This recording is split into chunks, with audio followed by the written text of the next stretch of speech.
On today's episode of Let's Talk Drones, the podcast, we are talking to Emily Bailey, aka the Drone Princess. That's right, we've got the Drone Geek talking to the Drone Princess today, and we'll find out a little bit more about her profile as an aerial photographer and what she thinks of the current happenings in the world of drones. Today's episode is brought to you by Tie Dot and Embroidery. Check them out online, tiaembroidery.com, for all of your logo application needs. Whether you have a sports team, an organization, or a business, Tie Dot and Embroidery can help you look sharp while you do your job well. Plus, whether you're an organization trying to run a fundraiser or you're a small content creator like myself and you want to open up a merch store online for cheap, check out Tie Dot and Embroidery. They've got the capability to set you up with a custom store on their website where you can sell all of your customized merchandise through Tie Dot and Embroidery. Check them out online, tiaembroidery.com, and on Facebook.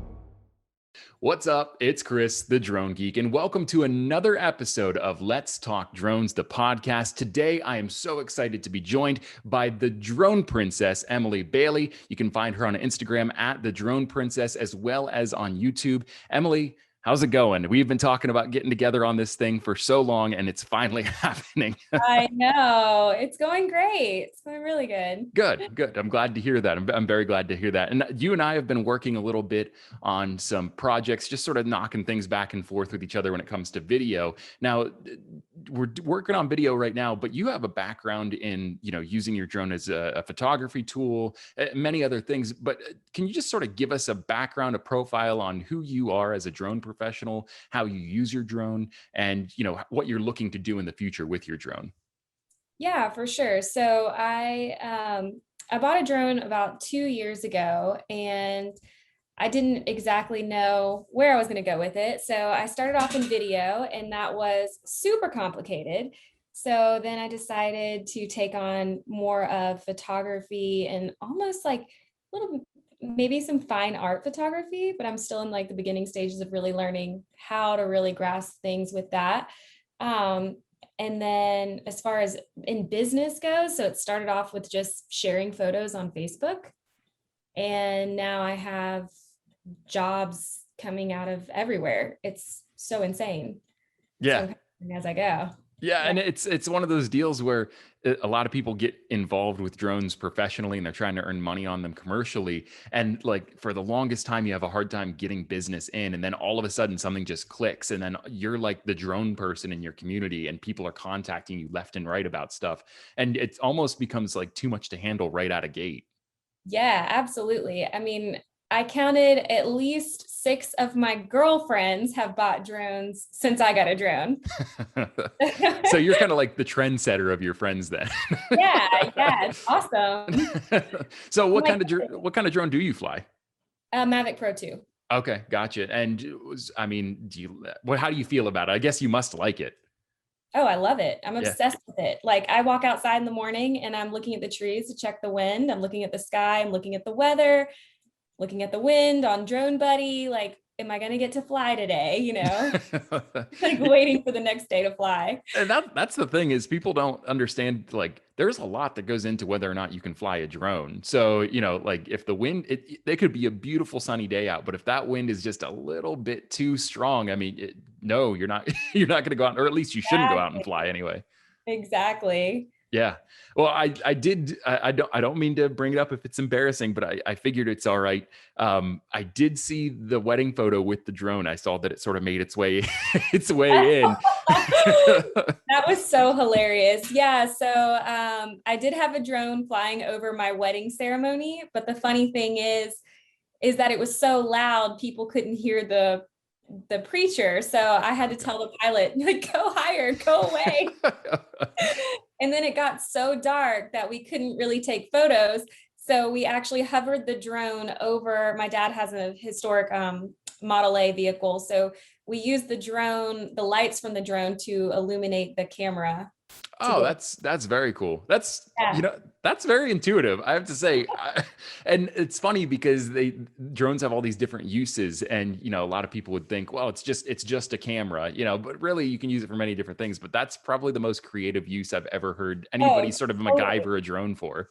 Totally. And the photos that we got, I'm kissing the drone, and my husband is rolling his eyes. And that is pretty much a depiction of our relationship. Like everything is based around my drone. Yeah. Now, how does he? I mean, I know what it's like to be a drone photographer. An aerial imaging specialist is what I like to call myself. And my girlfriend sort of, she does a really good job putting up with it, and she makes time, and she's really supportive of what I do. But it's hard for some people to sort of get on board with that, because it's like everywhere you go, you have to launch your drone or bring your drone with Yeah. you. How does he handle that? Oh, super supportive. Like more than supportive. So he's an artist. So usually if we're out somewhere flying, like the beach, he'll bring a sketch pad and he'll be sitting off, and then I'll tell him to relocate, get out of my picture, and go do art, a little further over or whatever. But no, he's very supportive. That's cool. I'm glad to hear that. And that seems to be like the overwhelming response that I get from a lot of my friends in the drone community, is their significant other is very supportive of it. I've had a few that are like, well, they don't really like the price tag on what I do. And it's like, yeah, Right. it's a little expensive, but I'm glad to hear that he supports it. But I mean, why wouldn't he support it? You're pretty successful in your own right. I mean, you've got a nice following on Instagram. You've won, a few awards for what pictures you've captured. Can you tell us a little bit about that, and some of the awards you've won and some of the contests you enter? Yeah. So I entered, I got an email from Tamron, and it was just like accepting all kinds of photos. So I made sure that drone photography was allowed into that. And that was from probably February of last year. I didn't hear that I was a finalist or anything until I believe it was September 15th. Wow. And I made top 10 out of thousands, hundreds of thousands of photos. And what was crazy about that is the image was an image of a boat that has been wrecked in our hometown for over 15 years from Wow. Hurricane Ivan. So what was crazy is that actually on the anniversary of that hurricane, we were going through Hurricane Sally. So we had no power for half the day, but I somehow managed to get internet and found out that I was the top 10 finalist in that competition. And That's then very, that photo has kind of floated through the Boston Drone Film Festival. And then now I'm in another contest for that. that's very cool. And so you're currently waiting to hear how you do in this contest you're in right now. I know how I did. I just can't talk about it. Oh, gotcha. Okay, gotcha. I mean, I won't pry. Is it good news? Is it bad news? No, How do you it's feel? good. It's Okay, good. good, Yeah, good. it's Well, all. good. I'm glad to hear that you know what it is. I'll be anxious to hear myself how how you did. Yeah, I'll tell you But later. that's very cool. That's very cool.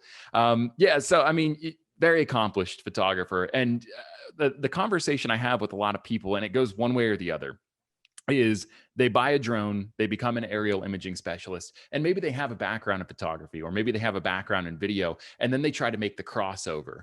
And there are some challenges that come with that, because even though like a lot of the same elements of a camera work the same way from photo to video, there are some changes or some differences, especially in the post-production process, that make it challenging. So I know that you've been getting more and more into video, and I think that's freaking cool, because like the more that drones get advanced, I think the more they're going to be used on a video application or basis.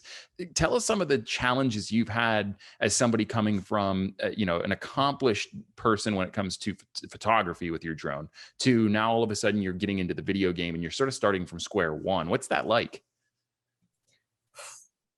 That's a lot. It's a whole other ball field. Like, man, it's challenging. It's fun. It's cool. I think the most challenging part for me right now is learning how to get all the aspects to tell the story completely. Mhm. So, and also just working in Premiere Pro. I mean, I have no education in this. I am totally like Google on the way of trying to learn, trying to put a video together and Googling my way through it.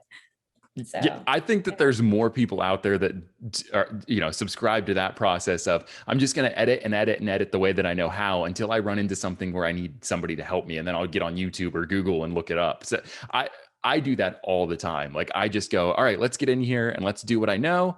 Okay, I've run into something that I don't know how to do. Now I need to go to YouTube and see somebody do it so that I yeah, can sort of take that and exactly. for myself. But yeah, I don't think that's abnormal at all. But yeah, I mean, it's exciting when you can sort of take what you already knew with your drone and expand it outward. Do you have any aspirations to get into like the mapping side of things, like the more like data driven stuff that drones can do?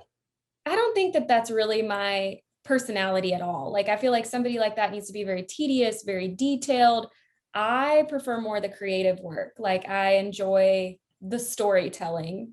So that's where I would rather head into that versus going into technicalities and mapping. And that would lead me to places that, I've flown over a lot of plot of trees. I don't want to do that for a living. Right. No, I get that. And I think that the other mistake people make too when they try to jump into, and not that it would be a mistake necessarily, but a lot of people that I know that have tried to jump into the infrared or the mapping or whatever the case may be, the thermal stuff, they don't understand that you actually need an understanding of how to read like an elevation chart and how to read like a FLIR image where you've got like heat signatures all over the picture. That's not just something that you can take photos of or collect that data and just give it to people. They want you to actually interpret it for them. So if you don't have that background or that skill set to sort of fall back on, you're sort of doing something that really people won't pay for unless you're doing it for a company that specializes in that, which 9 chances out of 10, they have a drone that does it already anyway. So I think that's the biggest thing. But I mean, photo and video is just, it's got its own challenges, but it's one of those things where if you really put your mind to it and you just try it, that I'm a testament to it. You can learn a lot in a very short amount of time if you take it seriously. Right. Yeah, for sure. And I think the thing that I've had just the best advantage is just making friends in the industry. So I have you and I have other mentors that, if I need anything, I just reach out. Like, I'm not one of those people that is afraid to ask for help. Like, I would tell you right now, I need help, I need all the help I can get, but sometimes it takes a community, to get things done. And then you Yeah. learn the way. Oh, absolutely. And I see more and more pages popping up like this, but one of my favorite pages to follow on Instagram is Drone Like a Girl, because it seems like it's just like this really nice network of female professional aerial imaging specialists. But so it sort of focuses more on that side of things, but the premise of it is just so cool because it's like a bunch of people that have this common thing that they do coming together and sort of sharing what they do and giving them a platform to talk about it and sort of generate some interest. And I like seeing more and more of that on Instagram, on Facebook, on all these different platforms where communities can get together and talk about it. I belong to 5 or 6 different drone communities on Facebook, and I get on there and I learn something new every day from them. It's just super important that you sort of, when I got into it, I sort of saw other people as competition. And as I've sort of settled into my role in the drone world, I've started to realize that they're not necessarily all competition and that I can learn a lot from some people if I just open up and let them in. Yeah, absolutely. Yeah, there's several really great drone communities, and most, for women or whatever, women who drone is one of them that I'm pretty active in as far as following and commenting, and yeah, it definitely makes a huge difference. Some of the bigger platforms, you get more Facebook banter, whatever you want to call it. And then that's where it kind of goes like, okay, that's not as fun as, give me the resources, give me the tips and tricks. Yeah, absolutely. And that's, you sort of do have to take the good with the bad. And like those Facebook groups are a perfect example. You get on there and some people say some really off the wall shit every once in a while. And you're just like, okay, I'm staying away from that post. But overall, I see a lot of value in those types of groups because it does bring like-minded people together to sort of share that information and that knowledge. Yeah, absolutely. But yeah, so sort of an awkward transition, but it is a question that I have. So I noticed from being your friend personally on social media, as well as following your profile on Instagram and YouTube for that matter, you've got a couple videos up on your YouTube channel, which you're starting to invest more energy into at this point. Um, you've been to a lot of different places, a lot of cool places in the world. What's your most favorite place you've ever taken your drone to fly? And tell me a little bit about that and why it's your most favorite. Well, my most favorite place on earth is Bali, Indonesia. I did take my drone there, which was the first time that I took my drone anywhere. So basically, I'd say it like this. I basically pulled the drone out of the box and went to Bali. And um, I hired a photographer there in Bali, and he taught me how to catch my drone in my hand. So I learned that. And it was very free flying space, great practice. I got to fly over to Galalang, which is rice fields. It's just insanely beautiful, and you don't have to worry about helicopters or light poles or a lot of people. So I would definitely say that was the most fun. And Croatia. Okay. Croatia was really cool on the beach. Zlatni Rat Beach was really awesome. The water, the way that I don't know, the water goes around the sand is just so unique. So that was really cool too. That is cool. And I just want to go back a step. The photographer you hired taught you how to catch your drone in your hand. I don't know what your experience is with doing that around people, but I recently just realized like some people look at me when I do that and think I'm crazy for doing it. I was on a project, we were shooting something for a hospital. I'm sort of also, sworn to confidentiality on this particular project until they publish it. But I was on flying the drone, watching them do what they were doing at this hospital because there's this big event going on. And there was a team of photographers around me that I was hired to be a part of. And I launched the drone, and then it was time to bring it back and change the battery out. So I brought it down, and of course everybody cleared the way because they thought I was going to land right in front of them, when Right. really I had my hand outstretched and I just caught it in my hand. And the one guy looked at me, he was like, "Did you just land that in your hand?" And I was like, I've been doing that forever. So I was like, "Yeah, that's not a big deal." And he was like, "That's insane." He's why he was like, "You're gonna get to lose a finger if you keep doing that." It's like, no, it's not hard if you just like trust the drone knows what it's doing with the sensors and everything like that. It's really not hard. But No. have you had a similar experience? Has anybody ever looked at you and gone, "I would never do that"? Yes. Oh, yeah. Every time.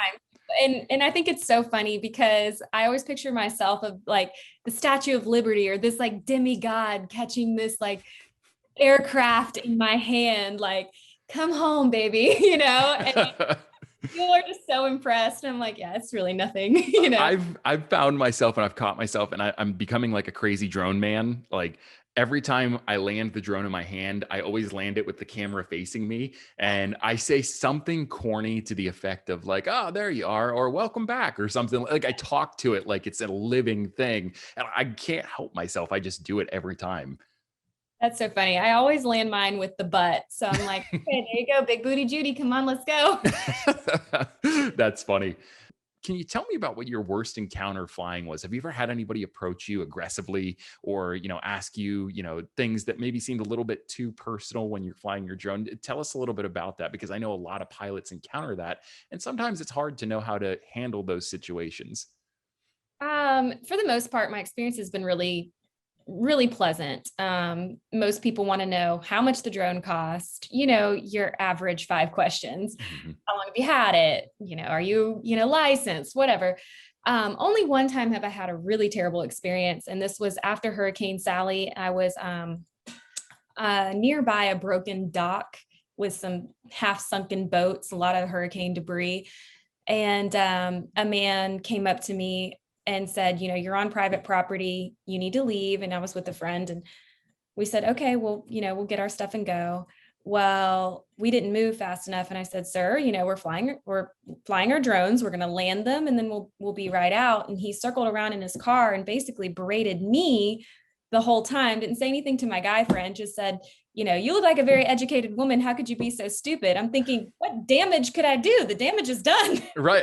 You were mad that I was on your property. I've told you that I'm leaving your property, that it's over. Yeah, exactly. I'm like, I'm not fighting you. I was just kind of like, why are you so angry? And I just kind of chalked it up to, this year was tough. We had coronavirus, obviously, and now it's a hurricane. So he just had a bad day. But there was a moment there where I was like, I don't know if this guy's going to run us over or shoot us or something. I don't know. But we both were shaking when we left, and we didn't fly the rest of the day. We're like, we're done. That's that's the tough thing, is knowing how people are going to react, because you're just so like, for people that are watching or listening to this that don't necessarily fly drones, or you don't fly professionally, or maybe you just haven't really looked into all of the rules. When you're flying a drone, you are operating an aircraft. It's an unmanned aircraft, but it's an aircraft all the same. So your number one priority is keeping your attention focused on what's at hand with your drone. If you're not doing that, you're not flying responsibly, and you're not just, putting your drone in danger. You're putting anybody that's under your drone, any aircraft that are sharing the airspace with your drone, you're putting all of them in danger as well. So I don't mean to sound melodramatic, but it's a huge responsibility, and you need to take it seriously. So when you have somebody come up to you that's yelling at you about being on their private property, or yelling at you because they think you're spying on them with their drone, it's a giant distraction, and it can cause a really high level of stress, because you've got this huge responsibility in the air, and then you've got somebody that could potentially just be crazy and do something crazy to you while you're flying your drone. It's a lot to handle and process all at once. Yeah, it definitely is. Yeah. Definitely is. It's very distracting too. I mean, most people are nice, and I'm nice back, but I'm kind of like, I really want you to go away. Just leave me alone. Yeah, it's me and my drone time. Like, it's a date, I've heard that like getting one of those fluorescent safety vests with like FAA or like remote pilot, not FAA, I don't think you're allowed to do that. But if you put like remote pilot operating a drone on the back or something like that, a lot of it tends to deter people, because you look a little bit more official. So maybe try that. I haven't tried it for myself yet, but that is on my to-do list, is to get one of those, just so that I can avoid some of those unwanted interactions with people. Yeah, it's funny that you say that, because I actually bought one of those on eBay. Oh no.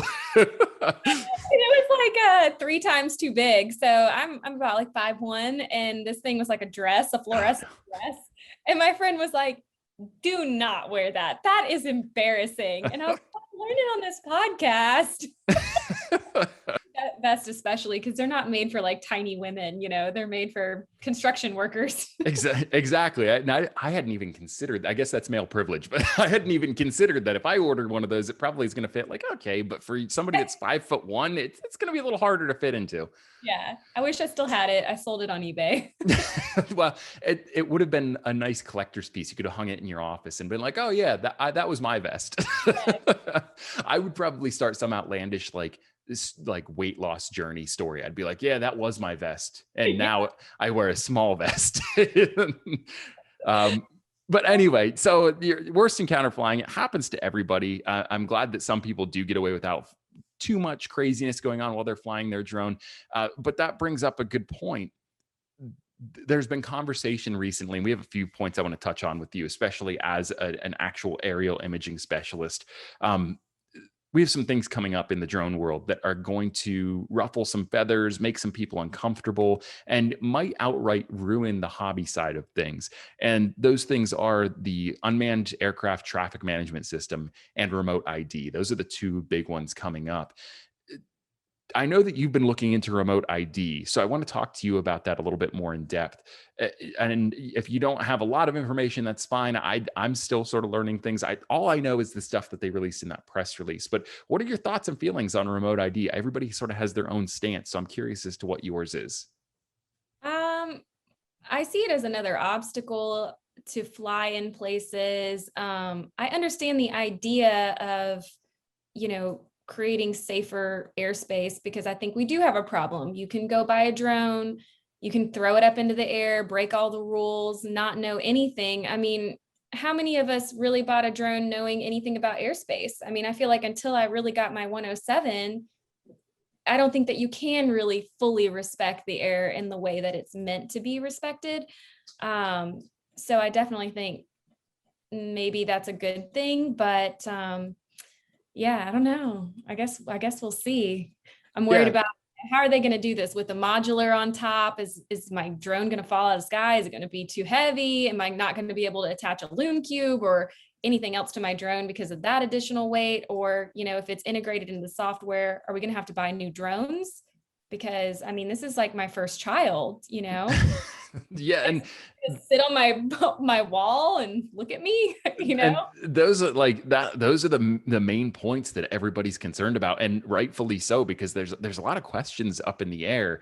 uh, I think, and somebody told me that I'm wrong on this, but I don't think that I am.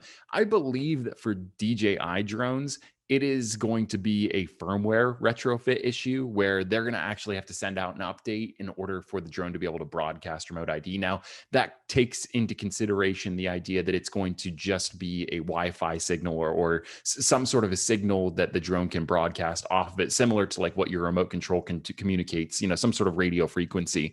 So that being said, if that's the case, I think the DJI drones and maybe even Autel and Skydia, those ready to fly drones that have all of those bells and whistles, it may just be a firmware update that they need to be able to transmit that remote ID. But the people that I really feel badly for with the implementation of this are going to be the FPV guys. I feel super bad for them because if there's no hardware retrofit, you can't put a module on that can actually broadcast that signal out. They're not going to be able to fly the quads they've spent time and money building and the effort to learn how to fly them. It's just not going to be an option. Mm. No, but I think that there is a little opportunity in the smaller drone arena. So if, from what I've read, if your drone is, the size of a Mavic Mini or smaller, you won't have to do any of that. So that leads maybe some opportunities for the smaller drones to become more capable, maybe like the Mavic Pro, but in a smaller size where you don't have to, go through all the retrofit or whatever. So Yeah, and I touch on that. I just released a video today talking about the Mavic 3 leak. I don't know if you saw it. We'll talk a little bit about that too. But about a year ago, I did a video on a Mavic 3 leak because some wise guy on the internet released a sketch of what the Mavic 3 is going to look like. It just so happened that about a week and a half ago, Drone XL, the drone news site, released an article talking about a DJI insider that sent them a sketch of the Mavic 3, and they're projecting it's going to be out in 2022, all that good stuff. But I brought up a point in my video talking about how for the past 2 or 3 years, DJI has been focusing largely on the Mavic Mini models and the Mavic Air models. And I don't think that that's a coincidence. I really think that they have taken the spotlight off of their prosumer level drones, their Mavics, their Phantoms, their Inspires, to focus it more on those mini drones, because those are going to be the low hanging fruit once remote ID is put into place, because they don't even qualify for remote ID. They're too small. The Air would, obviously, but I think they're also working to scale that back and make that a little bit more lightweight so they don't have to worry about it so much. yeah, I think so. I think they're kind of trying to be ahead of that curve when it comes. And also, I mean, let's face it, I mean, I would highly doubt that most people that are just getting into drones are just going to go buy a Mavic Pro 2. I mean, my first drone was a $50 Amazon drone that I crashed as soon as I launched it. People are going to be more interested in buying a smaller drone before they really get serious and invest in a bigger drone. So I agree with that. My first drone was my first drone was my dad's drone. He got one for Christmas. It was a Hubsan Zeno X5 or Desire X5 is what it was. And it was just like the ricketiest little thing. It was fun to fly. It flew a lot like an FPV where you had to actually hold the throttle. So it was a lot of fun to fly. But my first official drone that was mine was a Christmas gift. Somebody got me a Phantom 3. My parents got me a Phantom 3. And sort of to your point, you talked a little bit earlier, that was just, I didn't even consider that I needed to be obeying airspace laws. So like naturally, and I'm not afraid to admit this, I would hope that I wouldn't get in trouble for it at this point, but my first thing that I went out there was, let's see how high it can go. So I just put my Phantom up as high as I could. And luckily I'm in, when I was living with them, I was in a very small town. So there's not a lot of air traffic that goes over top, but there's a lot of need for remote ID. But yeah, let's get back onto the point. The point is most people, when they get into drones, is going to be, they're going to be going for those smaller, less expensive drones because they're afraid they're going to crash one of those more expensive drones where you look at like $1,500, $2,000. So I don't think that DJI was being dumb. I think they were ignoring their prosumer drones for a reason, and it was to put more effort into their more entry level drones with the Mavic Mini and the Mini 2. And I think they're not dumb. They're in a business for a reason, and they're the top of the food chain for a reason. So I think moving forward, most drone companies are going to start to adopt that model of going smaller so that they can sort of dodge those remote ID requirements. yeah, absolutely. for sure. But so you have a Mavic 2 Pro. Do you have any desire to try any other brands? I mean, have you thought about getting the Autel Evo 2 or the Skydio? What, has there been any kind of sway in your loyalty? Yeah, the Skydio. I've looked into that a little bit just based on its I think it's follow me function or whatever seems to be a lot better, like through trees and stuff like that. I don't know a whole lot about it. I think if I'm correct, I think Kevin Durant might be part owner or something in that. Really? That up. Yeah. Interesting, huh? Drone. I think it's Skydio. Yeah, that's Skydio. And I really love Kevin Durant. So I read the article about that and that was kind of cool. But I do have a little interest in FPV. However, I don't know if I would go with the DJI FPV, and that's something that I won't tackle just yet. I wouldn't. From a friend to a friend, if you're gonna go FPV, and I also did a video on this, but shameless self-promotion. If you're going to get into FPV, my suggestion would be to get into it with, one that you build yourself, or you can even get like a kit that they have already got all the parts for you and you just have to put it together, or even a pre-built one. But I would not do the DJI FPV. There's a lot of reasons for it. And the primary one for me is that if you break the DJI FPV, you're going to be paying a lot of money to get it fixed, even with the Care Plus. It's super expensive to fix. But B, people aren't considering this because the camera on the FPV is really good.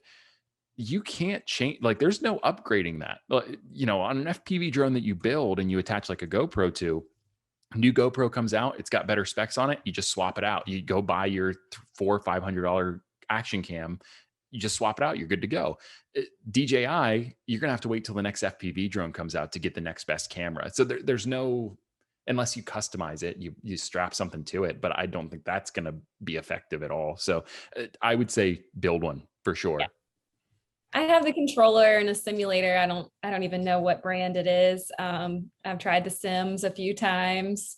It's tough. It is. It's a different type of flying. I will say this. I don't want to poo-poo on DJI's FPV stuff. Their goggles and their controller are super good. Apparently, the people that I've talked to that fly FPV, and they did it before the FPV drone from DJI came out, all rave about how good their goggles are, especially because of that low latency and you get like a high res image. It's just really nice, I guess. So there are aspects of what DJI is doing in the FPV community that I'd be like, yeah, go for it. But I wouldn't get the drone. I don't plan on it. Good. Will come far in the future. Yeah, I don't know how you feel, but I'm sort of happy with my Mavic. Like, it's just real, it's not a stressful experience. My adrenaline's not real high when I'm flying, but at the same time, like, I'm having a good time. So I'm not trying to get away from it too quickly. I have a weird phobia too, like to be wearing goggles and not be able to really see around what's happening. That could pose an issue being a female, and I'm usually in places, sketchy, alligator, mud, dirt, who knows? I just don't know if I want to be that unaware. You're like planning your trips during the week, and Emily's like, I'm going to go to the worst ghetto that I possibly can, and I'm going to launch my drone, and we're going to get all the pictures, and it doesn't matter what happens. I really love like abandoned places, and sometimes that's a little sketchy. It can be. I've seen some of your pictures and it looks like you're on top of something that used to be a building, and maybe like it's a little overgrown and there's, weeds and stuff growing. And those make for really cool pictures because it's such a nice crossover between like an urban picture and maybe a little bit more of like a natural picture. It's very cool what you do in some of those environments.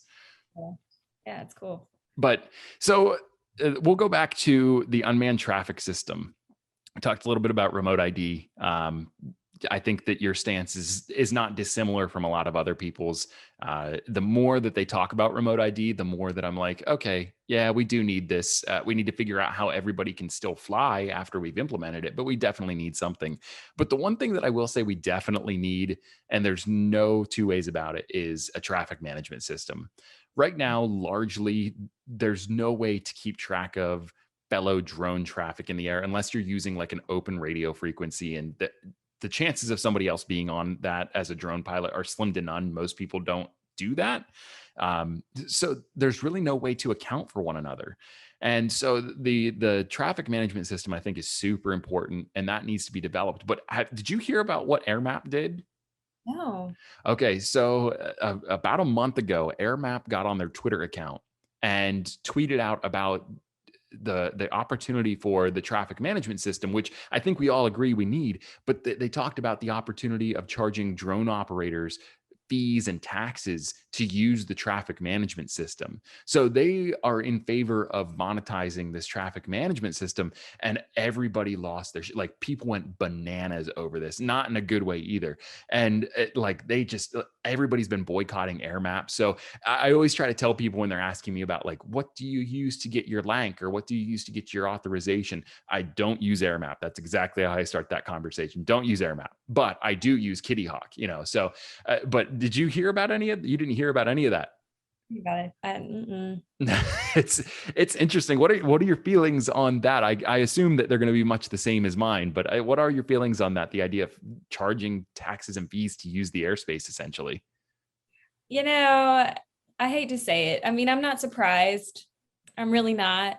But I definitely don't want to pay taxes and fees for that. I mean, no, thank you. I don't really have much more information about it to make it seem like it would be worth it. I mean, it would depend on the cost. Are we talking $5 a month? Are we talking $50 a month? There's a big difference there. Yeah, and for you and me, we make money, and many others like us with our drone. Like we use our drone to make money. So for people like us, I don't want it to happen. I don't want anybody to mistake what I'm about to say here. I don't want them to charge. It should not be monetized. The traffic management system should be free to everybody. But for us, it's not nearly as much of a blow because we can work that into our pricing. We can offset that cost. It's the people that don't make money with their drones, those hobbyists, those people that just are in it for the fun of it. They're the ones that are going to sort of take it on the chin with that, because in order to already maintain and take advantage of their very expensive hobby, they need to pay even more money just to use the thing that they purchased to have fun with. So that's really why I'm against it, is because there are people out there that just they have a drone just to have fun with it. That's all they care about, is just having fun. And you're just punishing those people by monetizing the system, because if you're already paying thousands and thousands of dollars for these drones, and then you say, okay, you're gonna have to pay $20 to fly it for fun, people just aren't going to do it anymore.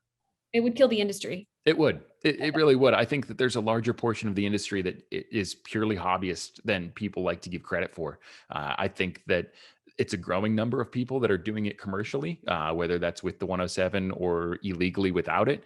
But I think for the most part, the majority of our industry is just people that enjoy flying. I think they like just putting their drone up and having fun for a half an hour, and then they land it and they go inside. I think that's what a lot of people do.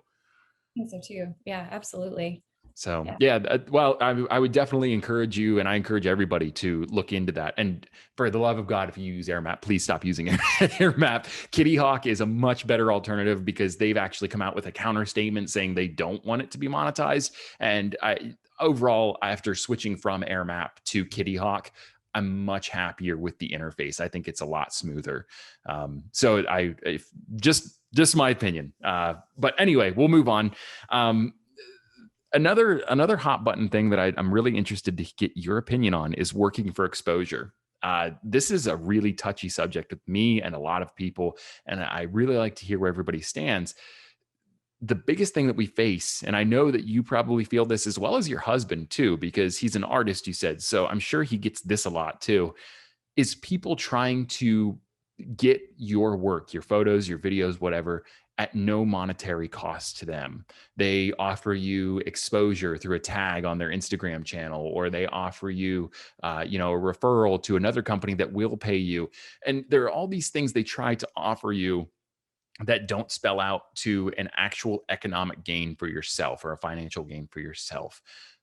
Have you ever had an experience? I'm sure you have. Have you ever had an experience like that? And can you tell us a little bit about how you handled that and how you sort of push back on that in the most polite and professional way possible? I get a lot of DMs like that, like, hey, can we share your stuff? Blah, blah, blah. And originally I was doing this for fun, so I didn't really care. But I would say no, to a lot of people, especially like random groups that are like, hey, we started this stock image thing. We'll pay you, basically pennies on the dollar and we'll keep the rest. So I'm like, no, I'd rather not sell anything at all than to sell it to you, for nothing. I'm trying to think if there's been any other real big incidents. I feel like most of my experiences are, like our local area, they reached out, they want to buy images, they're willing to negotiate. So that was good. But I haven't had a lot of experience in the other way. Now, sometimes people do steal my images, and I've even had my Instagram being like another drone princess created an Instagram and What? added all my friends. Yeah, that was super weird. That's so weird. I didn't know that. What happened there? Tell me about that. I have no idea. I just woke up one day and I had a bunch of messages like, hey, somebody is posing your profile. And I'm like, what? I don't even think photos on it, but it was just like, I think it was called The Real Drone Princess. Oh, that's gross. Like, I'm the real Slim Shady. Okay. I bet you stood up real fast and you were like, nope, that's my stuff. I was like, are you kidding me? Like, who would do that? That's just so bizarre. Oh, that's so slimy. I hate that. It's kind of interesting that you talk about learning different techniques in photography. And I've made a lot of photographer friends that don't necessarily fly drones, or they don't do it as regularly as I do. And they're teaching me more about the tricks of the trade when it comes to taking photos. One of them is watermarking. I used to just throw my watermark down in the lower right-hand corner of all my photos and just call it a day, because I was like, you know what? It's fine, whatever. But they were like, no, no, no, no. They can easily crop that stuff out and just use it then. And there's no way if you don't have some sort of way to prove that that's your photo, it's hard for you to sort of go after them for that. So they taught me how to actually lay in my watermark in an area that I'll remember, but it's not so like obvious to the naked eye. Like you'd really have to zoom in and check it out. So unless people want to play a giant game of Where's Waldo with my super compressed photos off of Instagram, they're not going to very easily get away with stealing my photos. So they're just these small tricks of the trade, but I've started to do that more regularly now. So I'm waiting to see the next person that does that. And I'm going to just like screenshot, where my watermark is. I'm going to send it to him and go, hey, yeah, that's my photo. Take it down, please. Or pay me, I did have a situation locally and nothing came about it, but I took a photo for a local a little bar. So I actually did their videography for them, but I didn't actually do photography. This was just on my own time. And then a friend sent me a text and said, hey, isn't this your picture? And they had printed it as like on their weekly advertisement. And I thought, that's really weird. Like, just going to use my photo, not tell me. I'm just going to see it in the news. I mean, I'm proud of it, but thanks. Right. Like didn't even say anything to me. Now, did that for them pro bono, or like, did you just take it for yourself, or what was the situation there? I was having fun at the beach and I went over there and just took a photo, and just a top down photo. But previously I had done videography for, it's actually a little bar in front of a resort. So I did the videography for the resort, but not any photography. So they didn't know, I don't know if I have a case there, but I didn't care. I mean, I think that you would have a case, but it's sort of like if they already hired you to do a job, unless they're being like egregious about it and they're saving all of your photos that you take and they're using them, one photo, if they've already paid you for a job, it's a little more forgivable. But the one that got me, and I actually made a friend out of it, so I don't want to sound like I'm too ungrateful for it. But when I went to Atlantic City, New Jersey, I took some pictures of the Tropicana Hotel there and casino.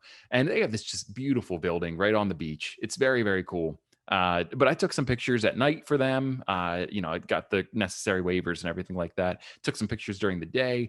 And I actually posted one on like my first or second day there onto my Instagram and tagged them and hashtagged it and everything like that. They contacted me and they said, hey, do you have any more photos, or are you still in the area? We'd love to have you take some more for us. So of course I'm like, yeah, I've got more photos. So I sent them what I had, and they were like, well, do you care if we use these? And I said, yeah, if you're going to use them on your social media, like, please feel free to use them anywhere you want on social media. I should have probably been more specific that like only social media posts and not like advertisements on social media, because sure enough, I'm in Atlantic City and I'm on my Instagram story scrolling through everybody's stories. And all of a sudden an ad pops up for the Tropicana, and isn't one of it. Like, it was literally within 24 hours. Isn't one of the photos I took on an ad that they put on Instagram. And I was just like, damn, like I could have made money off of that. They could have paid me for that.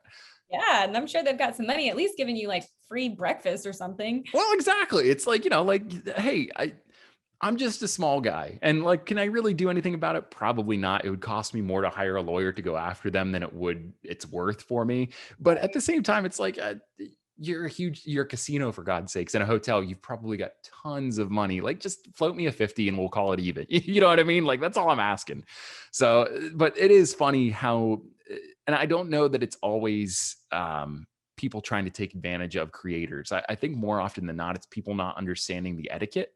And they see something on social media and they think, oh, that's my building that you took a picture of and posted to social media. I should be able to use that wherever I want. It's like, no, that's not how that works. It's not the same thing. So I do appreciate it when people ask me, hey, can I use this? Or, hey, what do you charge for that? That's the question I really like, is how much would it be for us to buy these photos from you? Because then I'm like super easy to negotiate with. When you come to the table and ask me, how much I charge, I will definitely work within your budget as best I can.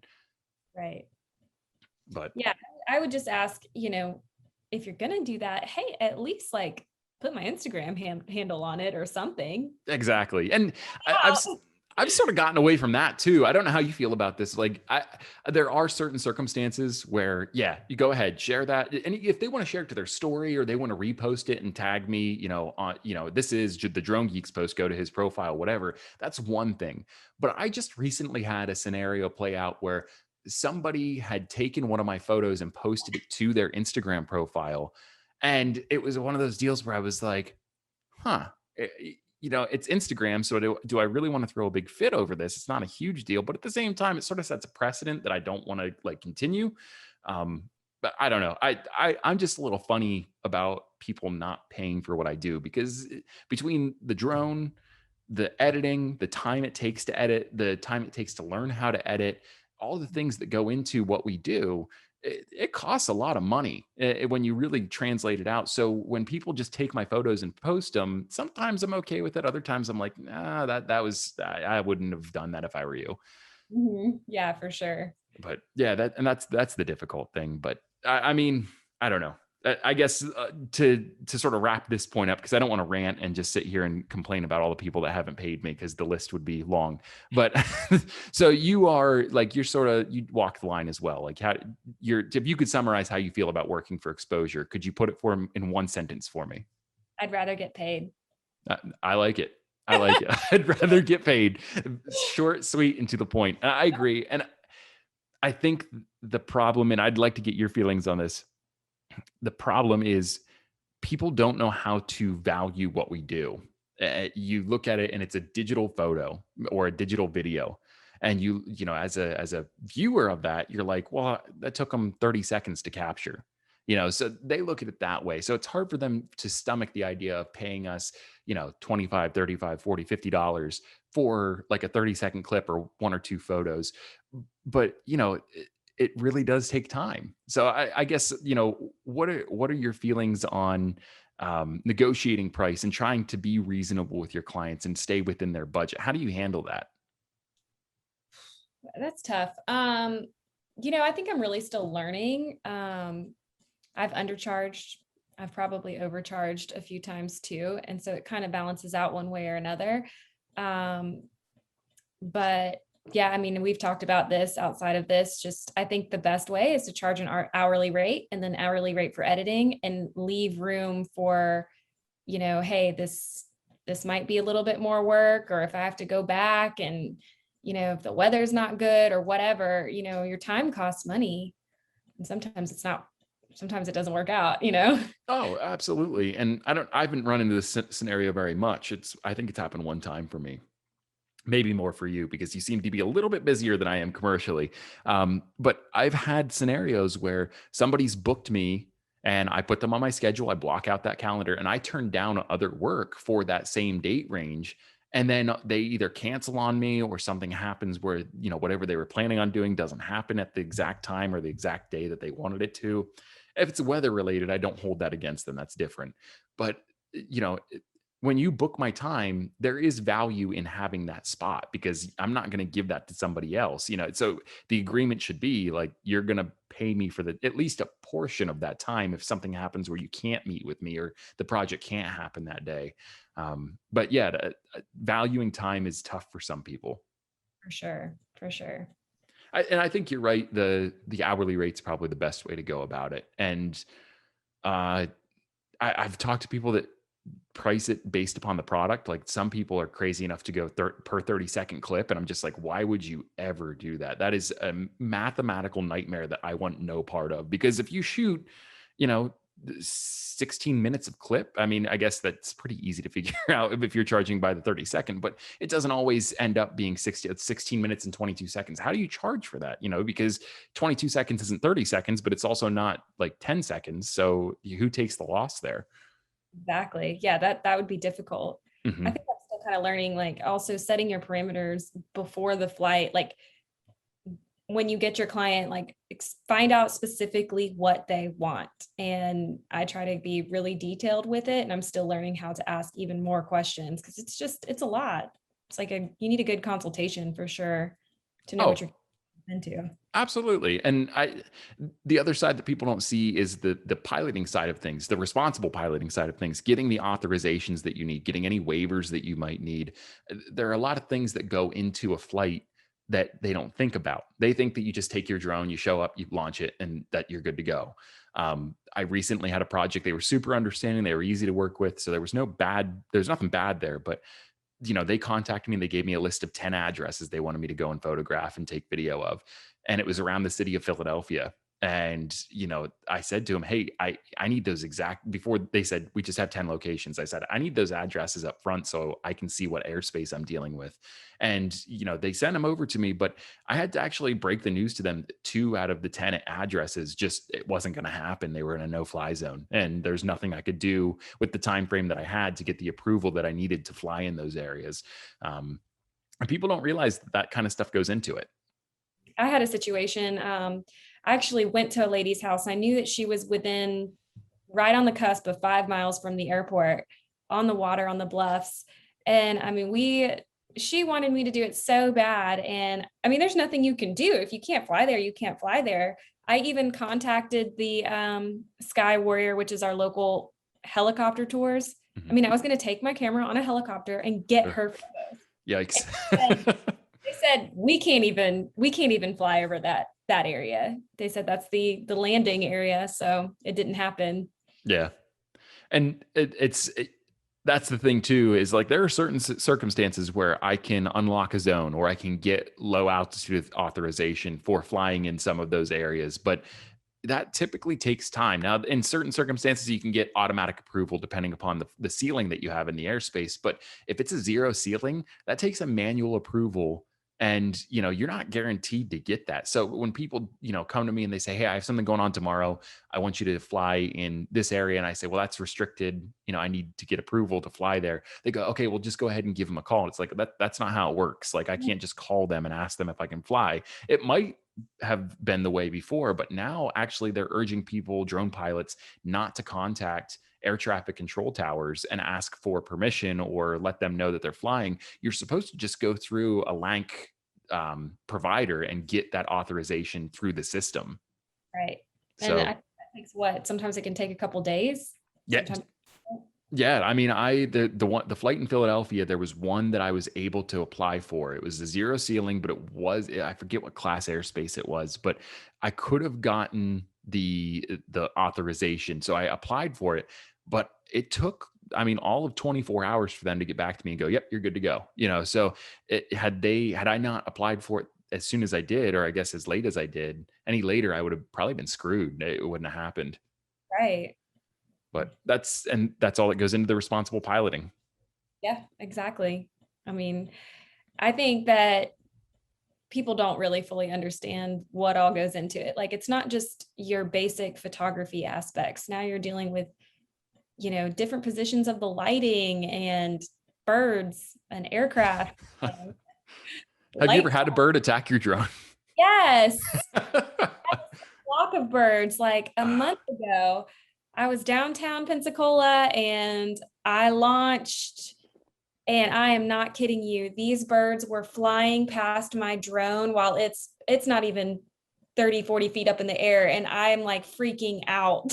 They were freaking out. I was freaking out. I was like, they're either going to kill my drone or my drone's going to kill birds and everybody's going to see it. And the worst birds, honestly, and I feel bad for you being in Pensacola, the worst birds by far are seagulls. They are such assholes about you. Like, if I fly a drone on the beach, I'm almost guaranteed that there's going to be at least 3 seagulls that are trying to take it out of the air. Everybody is like, aren't you worried about hawks or eagles? I've never had an issue with a hawk or an eagle. I'm like, one time a hawk sort of like tested the water and got close, but didn't really try to actively attack my drone, just sort of let me know that I was in its territory. But I've never had an issue with an eagle. I've never had a hawk be real aggressive with it. But those seagulls, they're bastards. I hate them.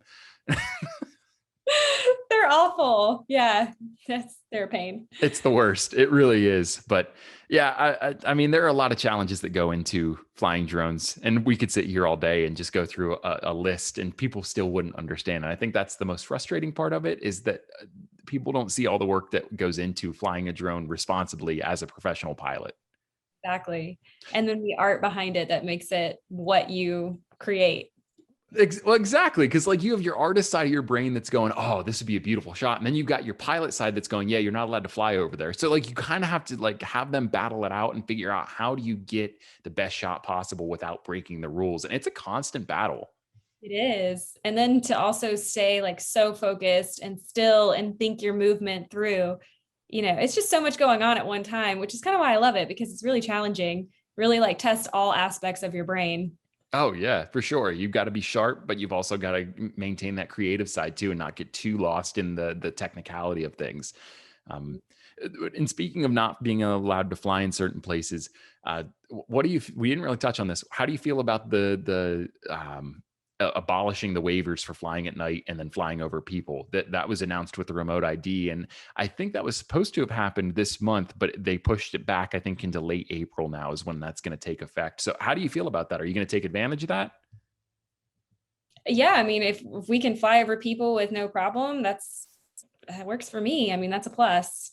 And Yeah. night, yeah, sounds good to me. Yes. The nighttime is sort of what I'm excited about, just because you don't have to get like a waiver. You don't have to get a waiver for either one, depending. The over people thing, there's some technicalities on that, but nighttime, it's just making sure that you're following all the FAA guidelines and that you have the correct anti-collision lighting on your drone. If you can meet both of those expectations, like once this takes effect and you've gotten that online recurrent training course taken, you're good to go. You can fly at night as much as you want, which I'm super excited about, because if I had $1 for every time a client said, I've got this really, my building's so neat at night, or I've got this really cool light display that I want you to photograph, I would have enough money to go and buy 20 drones, but I just wasn't allowed to do it because I couldn't get the waiver for it in time.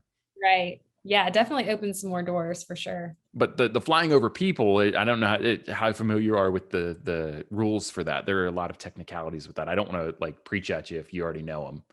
Yeah, no, I don't know a whole lot. Tell me about it. So they've broken the drones down into 4 different categories. So you've category 1, 2, 3, and 4. And each category, and off the top of my head, I can't remember all of the specifics, but like category 1 are drones that are less than 0.55 pounds. So that would be your Mavic minis, and they don't have exposed blades, and they don't deliver so much impact, when they fall and they hit a rigid object. So there are these different classifications that drones fall into, and that determines whether or not you're allowed to fly over people, because there are drones that you're just not allowed to do it. It doesn't matter that there's no waiver system in place anymore for it.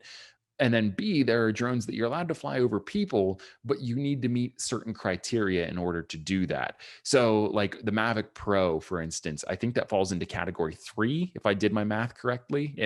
I don't know. I can't remember. But anyway, we would need to file something that gave the FAA an outline of how we were going to mitigate the risk of flying over top of people, what we were going to do to mitigate that risk, our plan for, how the flight's going to go. everything like that, giving them all the details. It's not a waiver. It's just a submission that we let them know, hey, this is what I'm planning on doing. But there's all this criteria you have to meet. So there have been people that have told me they're really excited about not having to file a waiver to fly over people anymore. It's not quite that cut and dry. So you just got to make sure that you're, keeping all your ducks in a row and that you're doing the right things, because the FAA, as we've seen with like the case in Philadelphia, they can get pretty stiff when it comes to their fines and getting people in trouble if they want to. Mhm. Yeah, I think we had a guy fly really close to our Blue Angels at some point. Yeah. Yeah, I think he got really fined and jailed, right? I don't remember exactly. I think so. Well, I know that the kid, he's probably in his 20s, I think. The one guy flew near the Super Bowl like 30 minutes before the start time, and that's a huge no-no. Like, just don't do it. And I guess he went to jail. Like, he's in jail for, I think it's 5 years. And it's just like, dude, like, just do your like. Yeah. You had one job, like, just fly responsibly. Like, why are you doing that? And it makes the rest of us look bad too. That's the other side of it. Exactly. And I think that in a way it punishes everybody. It really does, because now that person that turned on their, their news network that they watch, they see that story and they go, oh, those drone pilots are up to no good all the time. And then when they go out and they see me flying my drone the next day, they're more prone to give me a rift of shit because they think that I'm just like that guy that broke the rules. And it's like, well, no, most of us don't break the rules. Otherwise this wouldn't be a thing. Exactly.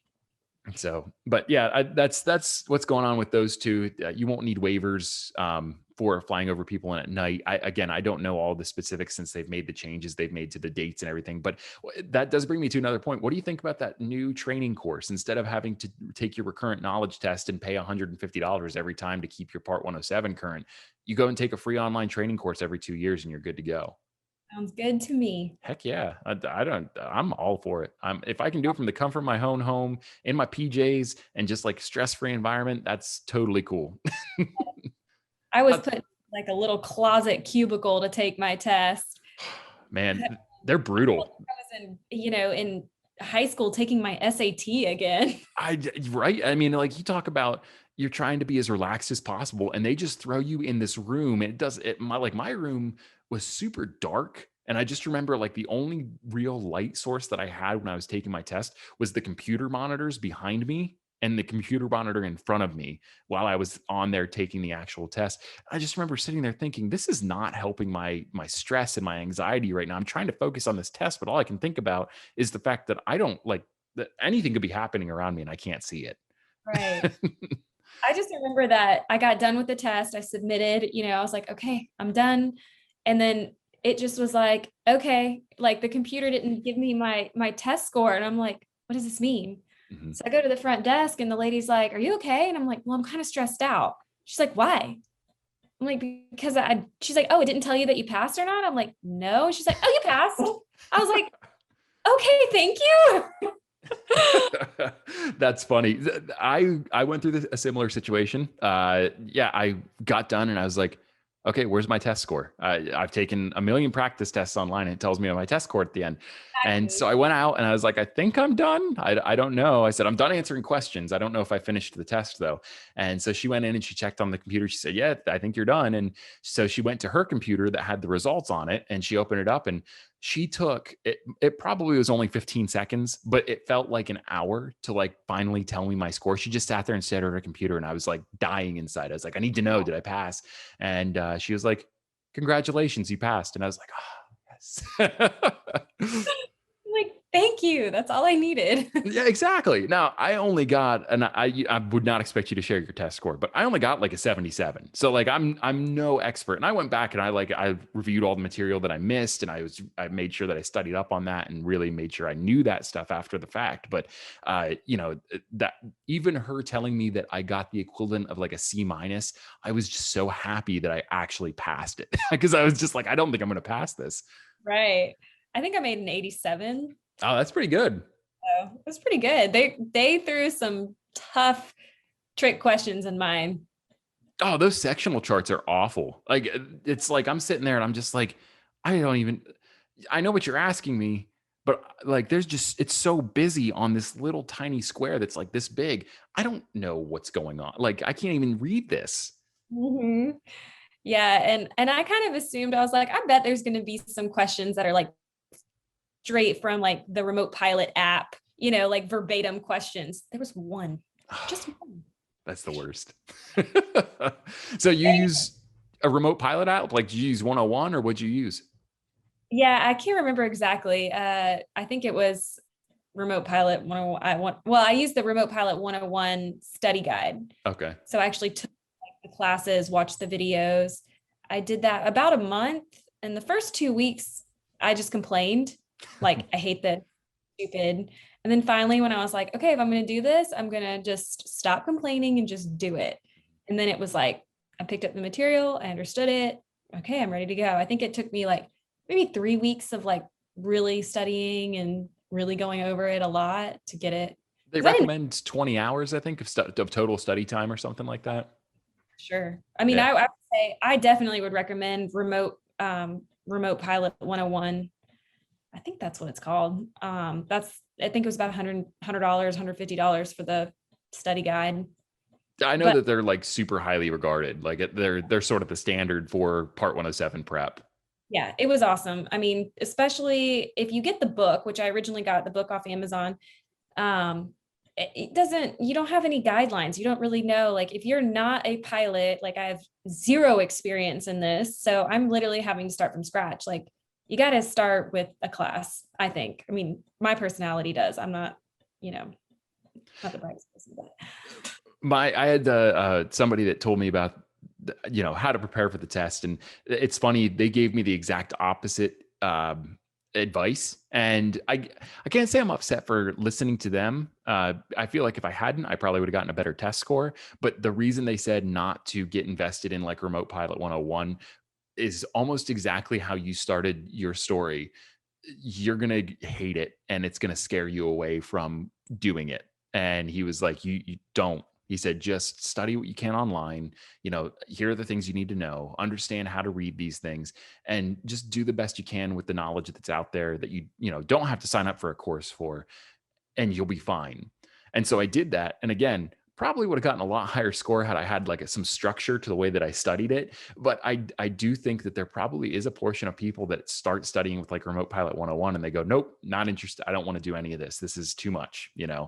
And really, once you have the knowledge, it's not hard. Like you're not constantly looking over sectional charts. You're not constantly reading METARs and TAFs and stuff like that. It's just a facet of the things you need to know. exactly. And I would say even a small facet of what really goes on with your drone. Exactly. And I there are think just so many resources out there now that make it easy to, understand your airspace and how to fly safely. And I feel like this, I'm like, if I could pass that, like not having any knowledge of anything with aircraft, I'm like, it kind of made me feel a little bit more confident. Like, okay, I studied something completely out of my realm and I understand it. So once you get it, you kind of got it. So that's a good thing. I would agree with that. And there are slight changes that happen to the rules, like for instance, abolishing some of the waivers that were set in place before. Some of that is like, I forget that that's happening. And I also forget about the new recurrent knowledge course rather than just like the test that you have to take every 2 years. So there are small changes that happen that you need to be aware of. But overall, like airspace is airspace, and they've been managing it much the same for like the past like 60 years. So it's not going to change so greatly that you take the test in 2020 or 2019 and then in 2050 it's like drastically different. It doesn't change that much. Right, for sure. But so we are reaching sort of the end of our time here, which I'm sad to say, but I'm hoping that you'll be back on. But I did want to talk a little bit about what you've got coming up. I want to talk a little bit about where people can find you. And I want to just give you maybe the last couple minutes here to sort of talk about whatever you want to talk about, projects you're working on, your social media platforms, what you're going to get involved with, and just use this as your soapbox. Cause I really love the work that you do. The stuff you put on your Instagram is great. My girlfriend loves your stuff on Instagram. I think you've got a lot of potential with your YouTube channel. I'm excited about you. I know that there are a lot of other people that can get excited about you too. So I'm just going to open the floor for you and just let her rip. Yeah. So right now I've got a few goals in the works. Locally here where I live, I recently discovered a motocross track, which I've been shooting at. And now I found out that we have I don't even know what you'd call it, like truck mudding. So Oh, okay. get into filming truck mudding. That's my next project. And I'm just kind of working on my skills as far as photography. I've got a few things that I have on my list of goals that I want to learn and places I want to explore. So it's kind of where I'm heading. That's very cool. And if people want to follow you, where you're heading and the things that you're working on, can you like give us some like your Instagram? Let them know where they can find you. I'm going to link all this in the video description down below for anybody watching this on YouTube. And if you're listening on Spotify, you can just go to my YouTube channel and find the links there. But just tell us where they can find you on Instagram as well as your YouTube channel. The Drone Princess on Instagram, and I don't even know my YouTube channel. I think it might be Emily Bailey. That's your. I think that's your display name. Now, what your link is, I'm not sure. And just so everybody knows, I don't want to speak for Emily on this, but your plan is to jump back into your YouTube and start doing more video content. So I know that right now there's only like maybe 2 or 3 videos, but stuff is on the way. It's from my understanding anyway. So they should still take the time to follow you on YouTube or subscribe to you on YouTube as well. Yes, working on that. Getting into video. It's going to be a little slow process. I've got some surgery and stuff coming up. So that's kind of why I'm in like a little standstill right now, because I've got so much life stuff going on. But yeah, definitely find me on YouTube. It's Emily Bailey. It's Bailly. And Instagram, The Drone Princess. Awesome. Yeah. And I can attest, the YouTube will be awesome, but the Instagram, if you really want to see what she's all about, go check it out right now at The Drone Princess. She's got some awesome stuff. And I'm being honest. Like I scroll through your profile and like, I'll see a picture that maybe I didn't notice before because I was too busy looking at another picture. And I'm like, wow, that's really cool. Like some of the symmetry that you capture is just fantastic. So definitely worth the view, definitely worth the follow. So I highly recommend it at The Drone Princess, as well as on YouTube as Emily Bailey. So I think we're going to wrap it up here. Emily, I hope that you'll be on again sometime, maybe pretty soon, if you're interested. Sure. Excellent. I'm hoping to get like a cast of regulars that I have in my network here that'll just, come on every once in a while and just give us an update as to where you're at and talk about the latest and greatest things in the drone world. So I hope that I can include you in that fold.